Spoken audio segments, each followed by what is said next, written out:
교수님들 또 우리 직원들 여러분 안전하게 수업할 수 있는 환경을 만들기 위해서 방학 때도 열심히 모여서 회의도 하고 기도도 했습니다.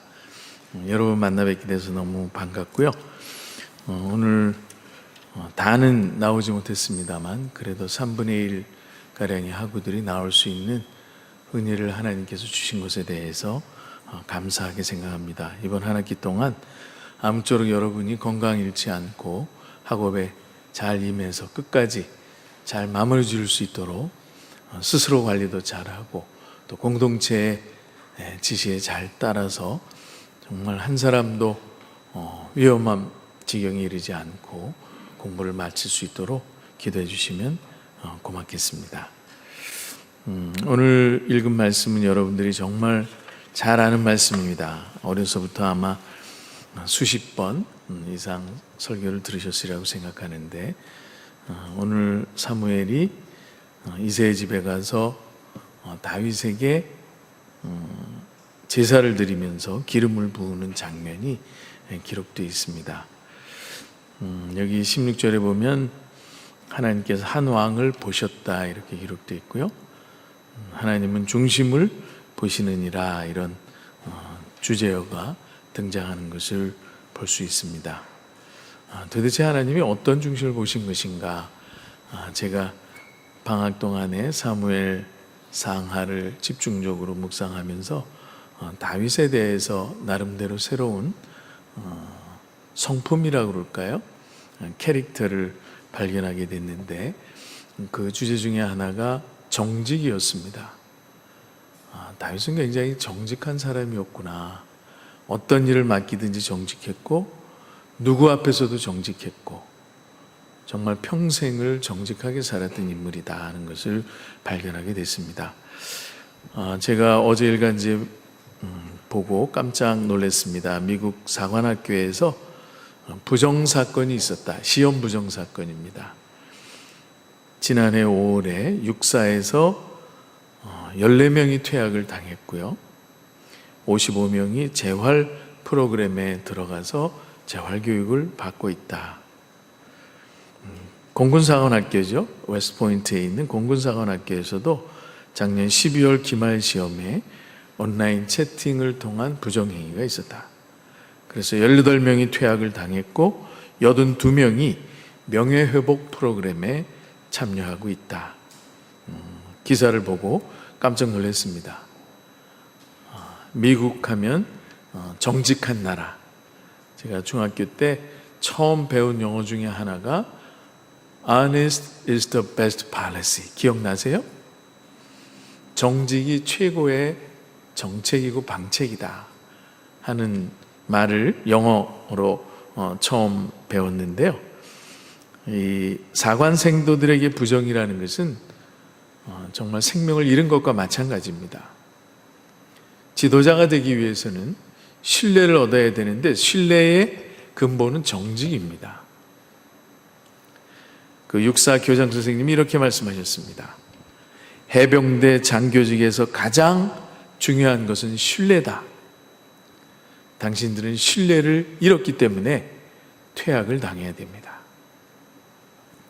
공사 교장 선생님이었던 팀 베켄 교장이 아니라 교수시죠. 팀 베켄 교수는 국가의 리더의 덕목은 안보의 문제와 직결된다 그랬어요.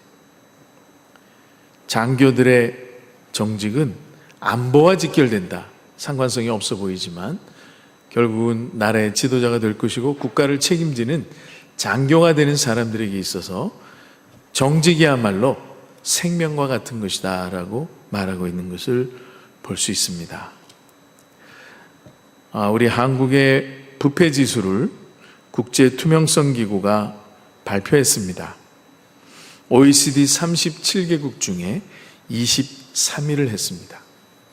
그러니까 중간 좀 못 미치는 정도의 정직성을 이 나라가 가지고 있다고 이 Transparency International이라는 기관에서 발표를 했습니다.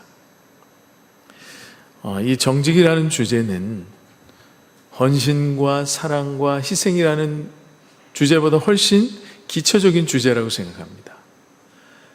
다양한 덕목 가운데 정말 기본이 되는 덕목이 정직이라고 생각합니다. 그것보다 한 걸음 더 나아간 것이 봉사겠죠. 봉사를 위한 희생일 수 있고 고난일 수 있습니다. 이 희생과 고난과 봉사라는 단어는 차치하고 정직이라는 수준도 지켜내지 못한다면 우리가 과연 주의 종으로서 한국교회를 책임질 수 있을 것인가에 대해서 한번 생각해 보는 시간을 가졌으면 좋겠습니다. 이 하나님께서 다윗을 보고 왕을 보았다 그랬습니다. 여러분, 이때 다윗의 나이가 몇 살인 줄 아시죠? 여러분보다 훨씬 젊습니다. 적어도 20년 젊습니다. 그런데 하나님께서 그 다윗을 보고 왕을 보았다 이렇게 이야기를 했습니다. 도대체 하나님께서 다윗의 무엇을 본 것인가? 여기 7절 말씀대로 중심을 보셨죠. 다윗의 외모는 아담했고 아마 꽃미남이었던 것 같습니다. 성경에 기록된 말씀을 보면 얼굴도 잘생겼고 눈도 빼어나고 아담한 청년이었던 것 같아요. 그런데 하나님은 그것을 본 것이 아니라 다윗의 마음을 보셨다, 중심을 보셨다 이렇게 기록되어 있습니다. 물론 다윗은 굉장히 따뜻한 지도력을 가진 사람이에요. 여러분 아시는 대로 아둘람 굴에 피해 있을 때 마음이 상한 자들, 빚진 자들, 억울한 자들, 소위 세상에서 소외된 자들이 전부 다윗에게 모여들었다. 적어도 400명, 나중에는 600명. 그러니까 다윗은 굉장히 포용력 있는 리더십을 가진 사람이었을 것이다. 이렇게 상상해 볼 수 있습니다. 그런가 하면 다윗은 대단한 믿음을 가졌죠. 골리앗 사건이 우리에게 그 사실을 증명해 줍니다. 이스라엘 백성들 중에 아무도 골리앗을 향해서 나가서 전투할 용기를 갖지 못했습니다만 유일하게 소년 다윗이에요. 왕이 아니에요, 아직. 어린 소년, 여러분이 지도하는 중고등부 청년, 어린이 나가서 골리앗을 무너뜨립니다. 하나님에 대한 철저한 신뢰와 믿음을 가졌던 다윗. 다윗은 정말 탁월한 지혜를 가졌을 뿐 아니라 믿음과 포용적인 리더십을 가졌던 인물임에는 틀림이 없습니다. 그러나 오늘의 주제는 다윗의 정직성을 한번 들여다보기를 원해서 이 말씀을 택했는데요. 여기 다윗은 하나님으로부터 인정받은 인물이었었다라는 것을 열왕기상 14장 8절 말씀을 보면 알 수 있습니다. 여러분 한번 펴보시죠. 여로보암에게 경고하신 말씀이고요. 그때 하나님이 이렇게 말씀하셨습니다. 내 종 다윗이 내 명령을 지켜 전심으로 나를 따르며 나보기에 정직한 일만 행하였음이니라. 이 다윗의 정직은 하나님으로부터 인정받았다는 거죠. 우리의 마음을 살피시는 하나님께서 우리의 행동의 일거수일투족을 전부 살피시는 하나님께서 다윗을 인정하셨어요. 내 종 다윗은 전심으로 나를 따랐을 뿐 아니라 나보기에 정직한 일만 행했다. 여러분, 하나님 앞에 인정받는다는 것이 쉬운 일은 아니죠. 사람들에게 인정받을 수 있습니다. 한 공동체에서 인정받을 수 있습니다. 그러나 하나님으로부터 인정을 받는다는 것은 완벽하지 않으면 불가능한 일입니다. 제가 다윗에 관해서 쭉 정말 몇 번을 읽어보면서 찾아봤어요. 다윗의 잘못이 없는가? 딱 한 번 있죠. 여러분 잘 아시는 우리아의 아내를 범한 일이 있습니다. 성경에서도 그 사실을 지적은 하죠. 열왕기 하에 보면 다윗의 범죄에 딱 한 가지가 있다. 사무엘하 11장에 기록된 그 범죄 이야기죠. 여기 보면 평생을 정직하게 행했는데 유일하게 우리아의 아내를 범하는 실수를 저질렀다. 그러니까 성경에 아무리 찾아봐도 이 사건 외에는 다윗이 실수한 이야기는 기록되어 있지 않습니다. 우리 박덕준 교수님이나 우리 교무처장님께서 나중에 제가 잘못 해석했으면 좀 교정해 주시기 바랍니다. 저는 못 찾았어요. 그 아들이 인정했습니다. 솔로몬이 열왕기상 3장 6절에 보니까 내 아버지 다윗이 하나님 앞에서 성실과 공의와 정직으로 하나님을 따랐다. 하나님을 섬겼다. 아들에게 인정받은 거죠. 여러분, 아들에게 인정받는 게 쉽지 않아요. 제 아들에게 물어보면 아마 저의 단점을 다 폭로할 겁니다. 솔로몬이 아버지의 행적을 어려서부터 목도했을 테고, 솔로몬이 아버지의 정직을 인정하는 고백을 이 열왕기상 3장 6절에 하고 있는 것을 봐서 다윗은 정말 정직한 사람이었었구나. 그런가 하면 요나단의 고백이 있습니다. 이 자증하는 것이 아니라 타인으로부터 인정을 받았다는 거죠. 요나단이 사무엘상 19장 4절 보니까 사울 앞에서 다윗을 변호하면서 다윗은 득죄하지 않았습니다. 다윗은 심히 선합니다. 다윗도 요나단에게 하도 억울하니까 이런 고백을 했어요. 내게 죄악이 있으면 내가 친히 나를 죽여라. 다윗이 요나단 앞에서 내가 정말 너희 아버지 앞에서 잘못한 것이 있으면 나를 내 칼로 쳐서 죽여라. 나는 정말 사울왕 앞에 충성된 종이었었고 거짓되지 않았었고 정직하게 왕을 섬겼다. 요나단이 이 사실을 목도했던 거죠. 그런가 하면 아히멜렉 제사장도 이 사실을 목도했습니다. 증인입니다. 사무엘상 22장 14절을 보면 다윗과 같이 충실한 자가 누구입니까? 사울에게 사실은 대들은 거죠. 도대체 다윗이 무엇을 잘못했길래 당신이 다윗을 죽이려고 합니까? 아히멜렉 대사장과 여러분 아시는 대로 85명의 제사장이 이 말 한마디 때문에 목숨을 잃습니다. 대제사장이 인정한 충실하고 정직한 종이었었어요. 사무엘상 25장 28절 아비가일에게도 인정을 받습니다. 내 주의 일생에 악한 일을 찾을 수 없었습니다. 아비가일이라는 한 평민이, 이스라엘에 살고 있는 한 평민이, 한 여성이 다윗의 행실을 눈여겨봤던 것 같아요. 다시 말하면 전 국민이 다윗의 행위를 다 인정하고 있다는 사실이죠. 아비가일 같은 평민이 다윗의 일생을 평가하면서 악한 일을 찾을 수 없었다. 당신이야말로 정직한 사람이었었더라고 고백을 하는 것을 볼 수 있습니다.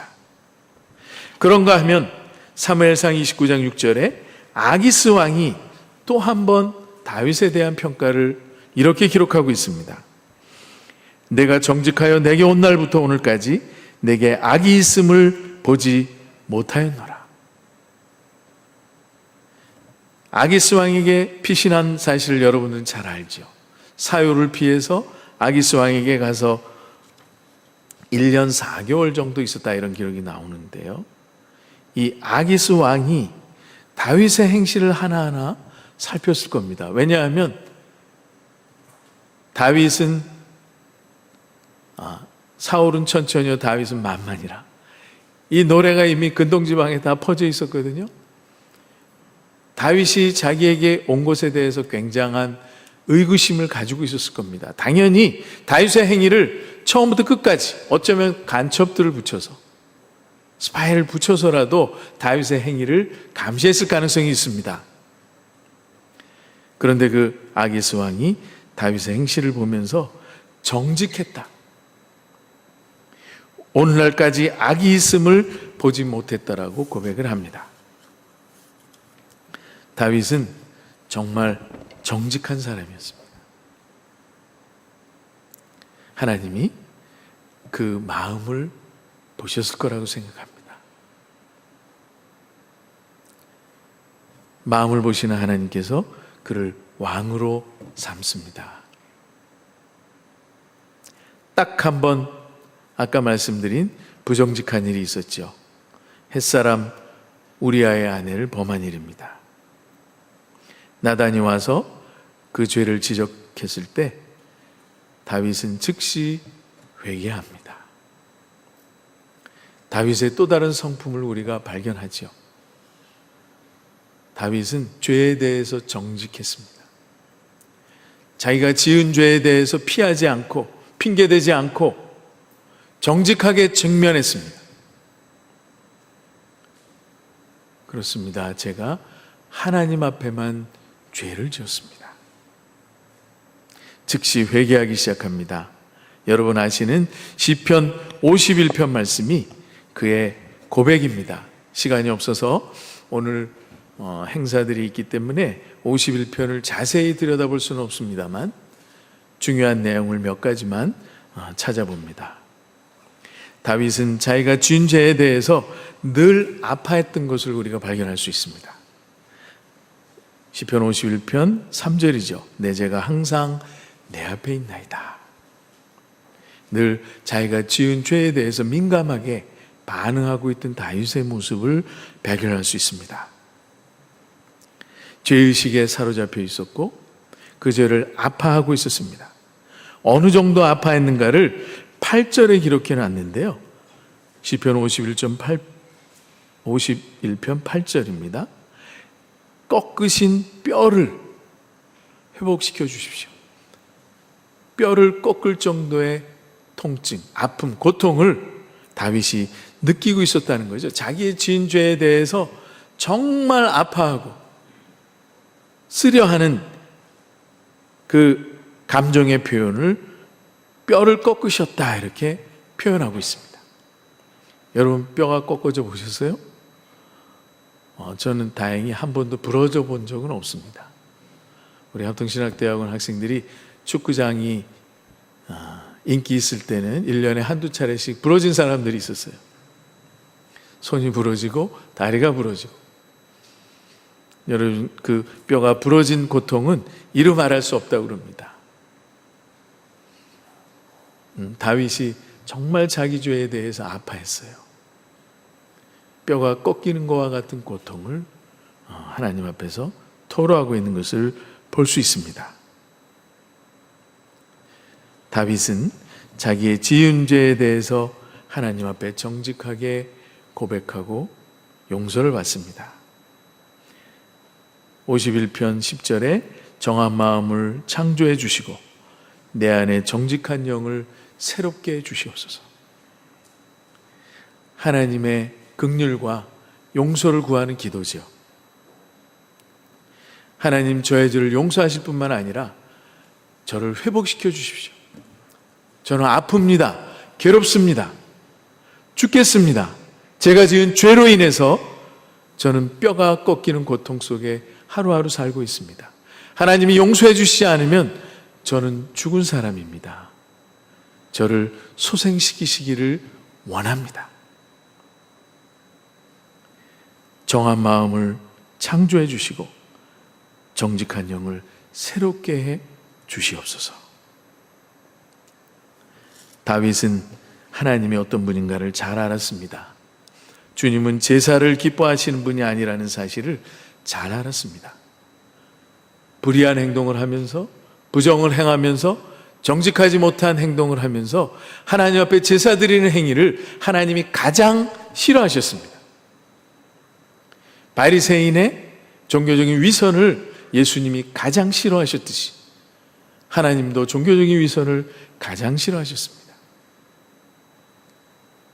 이사야서 1장에 이스라엘 백성들의 형식적인 예배, 형식적인 제물, 형식적인 모임에 대해서 힐난하고 계신 것을 우리가 발견할 수 있습니다. 너희들이 제사와 더불어 악을 행하는 것을 견딜 수 없노라. 하나님이 원하시는 것은 제사가 아니라는 사실을 여러 번 말씀하셨습니다. 물론 다윗과 연관된 사울 사건도 마찬가지죠. 진멸하라. 진멸하는 가운데 가장 좋은 짐승들을 남겨두고 하나님 앞에 번제로 드리겠다고 고백하는 사울 앞에 사무엘이 뭐라고 그랬습니까? 하나님이 진정으로 원하시는 것은 제물보다 하나님의 말에 순종하는 것이다. 다윗은 이 사실을 누구보다 잘 알았어요. 그래서 제사를 드리기 전에 자기의 상한 마음을 드렸습니다. 하나님께서 구하시는 제사는 상한 심령이라 상하고 고통하는 마음을 멸시치 아니하실 것이다 라는 확신이 있었습니다. 여러분, 누구나 실수할 수 있습니다. 죄를 지을 수 있습니다. 부정직한 행동을 할 수 있습니다. 감추지 마시고 하나님 앞에 토로하셔야 돼요. 하나님이 회복시킬 겁니다. 우리의 상한 심령을 불쌍히 여기실 겁니다. 우리의 통회하는 마음을 멸시하지 않으시겠다고 말씀하셨습니다. 저는 다윗을 다시 한번 되돌아보면서 저 자신을 되돌아봤습니다. 과연 나에게도 이런 정직이 있는가? 나에게 행여나 부지불식간에 하나님 앞에 지은 죄는 없는가? 방학 내내 저 자신을 되돌아보는 참 의미 있는 시간을 가졌습니다. 그 인성의 힘이라는 책이 있습니다.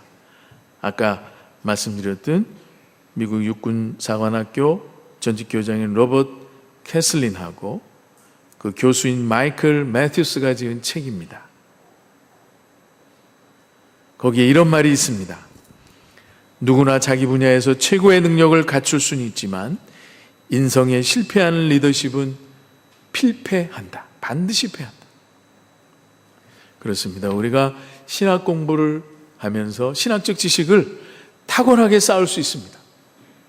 합동신학대학원은 교수님들 밑에서 교육을 받으면 여러분들은 3년 안에 탁월한 신학자가 됩니다.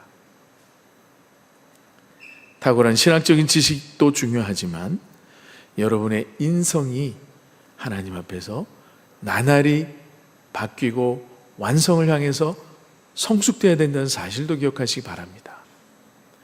여러분이 이 학교에 와서 3년 동안 여러분이 가지고 있던 과거의 악습들을 하나하나 정리하지 못하면 이 학교를 나서는 날 여러분이 정직한 종으로 주님 앞에 사용되기는 매우 힘들 것이다. 저는 그렇게 생각합니다. 여러분들이 하나님 앞에 인정받고 하나님 앞에 귀한 종으로 쓰임받기를 원하면 지금부터 정직을 훈련하시기 바랍니다. 사랑과 희생과 고난은 그 다음 단계. 정직하지도 못한 사람이 무슨 사랑을 해요? 정직하지도 못한 사람이 어떻게 봉사를 하고 정직하지도 못한 사람이 남을 위해서 어떻게 고난의 길을 갈 수 있습니까? 그건 불가능한 거예요. 여러분이 정직이라는 덕목을 생명같이 여기고 교육자, 특히 미래 한국교회를 책임질 합동신학대학원 졸업생들은 정말 이 정직 앞에 부끄럽지 않은 생을 살아갈 수 있기를 주님의 이름으로 축원합니다. 네, 기도하겠습니다. 하나님 아버지, 오늘 개강의 날을 맞아 다윗을 다시 한번 생각해 봤습니다.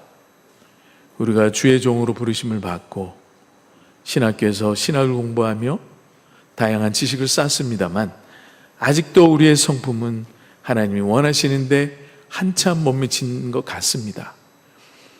남을 사랑해야 됨에도 불구하고 희생과 헌신과 봉사를 실천해야 됨에도 불구하고 기본적인 덕목인 정직도 제대로 실천하지 못하는 연약한 존재들임을 불쌍히 여겨 주시옵소서.